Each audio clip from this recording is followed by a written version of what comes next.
అంటే మేము హెచ్చు రిచువలిస్టిక్ కాం కానీ దేవుడిపై నమ్మకం ఉంది.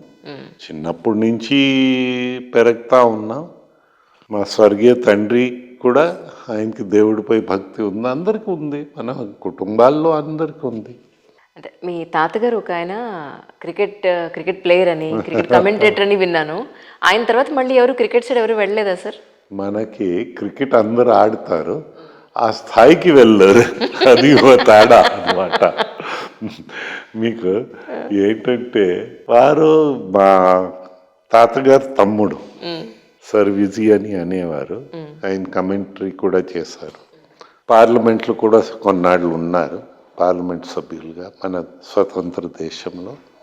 ఆయన 1936 37 అంటే స్వతంత్రం ముందున క్యాప్టెన్ చేశారు ఎంసీసీతో. అప్పుడు మెల్బోర్న్ క్రికెట్ క్లబ్ ఉండేది, బ్రిటిష్ టీంని ఎంసీసీ అనేవారు.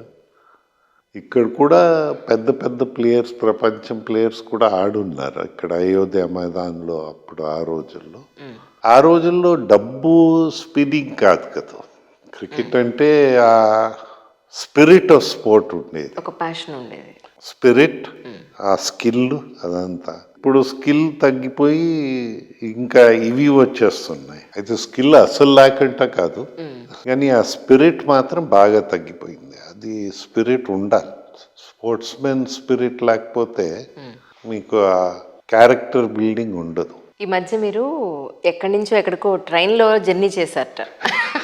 అది ఎంత ఎంత ట్రోల్ అయిందంటే, ఎంత సింపుల్సిటీయో చూడండి.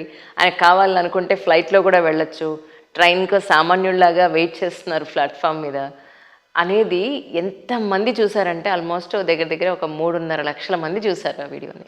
మాకు గ్రాండ్ చిల్డ్రన్తో తడోబా వెళ్ళడం. తడోబాలో ఒక ఫారెస్ట్ ఉంది మహారాష్ట్రలో, అక్కడ టైగర్స్కి ప్రసిద్ధి. ఇప్పుడు మనం వెళ్ళాలంటే ఫ్లైట్లో నాగ్పూర్ వెళ్ళి నాగ్పూర్ నుంచి 3-4 గంటలు కార్లో ప్రయాణం చేయవచ్చు. ఇక్కడ ట్రైన్ దగ్గర వెళ్తే సెంట్రల్ ఇండియా కనుక నాంపల్లి నుంచి ఓవర్ నైట్ హైదరాబాద్లో. అయితే హైదరాబాద్ ట్రాఫిక్ కొంచెం కేయాటిక్, చాలా. ఎందైనా మంచిదేని కొంచెం ముందు బయలుదేరాం,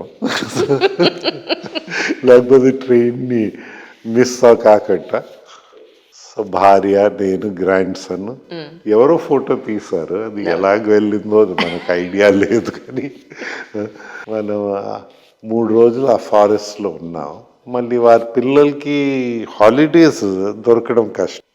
సో ఒకసారి వారికి కూడా హాలిడేస్, మేము చిన్నప్పుడు హాలిడే రోజుల్లో ఎక్కువ ఉండేవి, ఇప్పుడు పిల్లలకి అలాగే లేదు, చాలా తగ్గిపోయింది. సో వారికి ఎలాగుంటే మనం అందరు అడ్జస్ట్ అయిపోతే కొంత టైం అయినా వారితో ఉండగలుగుతామని ఆ ఐడియాతో వెళ్ళాం.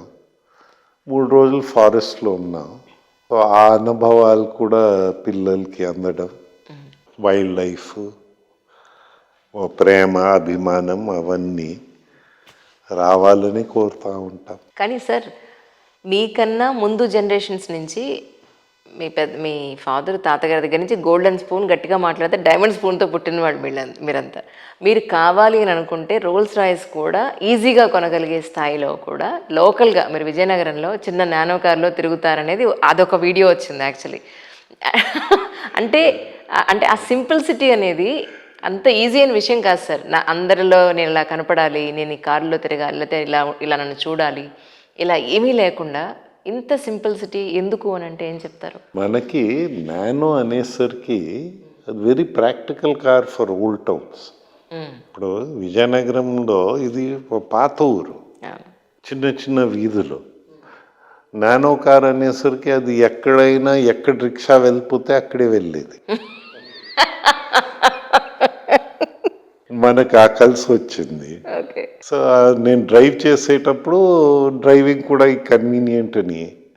అయితే నేను నా వయసు పెరుగుతూ 65 సంవత్సరాలు దాటిన తర్వాత డ్రైవింగ్ బాగా తగ్గించాను. ఇప్పుడు నేను డ్రైవ్ చేయటం లేదు.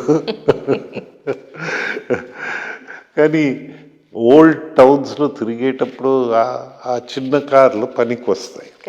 ఈ పెద్ద పెద్ద వెహికల్స్ ఆ సందుల్లో తిరగవు, మన ట్రాఫిక్ జామ్స్ అయిపోతుంటాయి. కానీ ఏంటి సార్ ఇక్కడ బెబ్బుల్ నుంచి ఇక్కడికి వచ్చేటప్పుడు ఆపోజిట్లో వెహికల్స్ చాలా రూడ్గా డ్రైవ్ చేసుకుంటూ వెళ్ళి వచ్చేస్తున్నారు.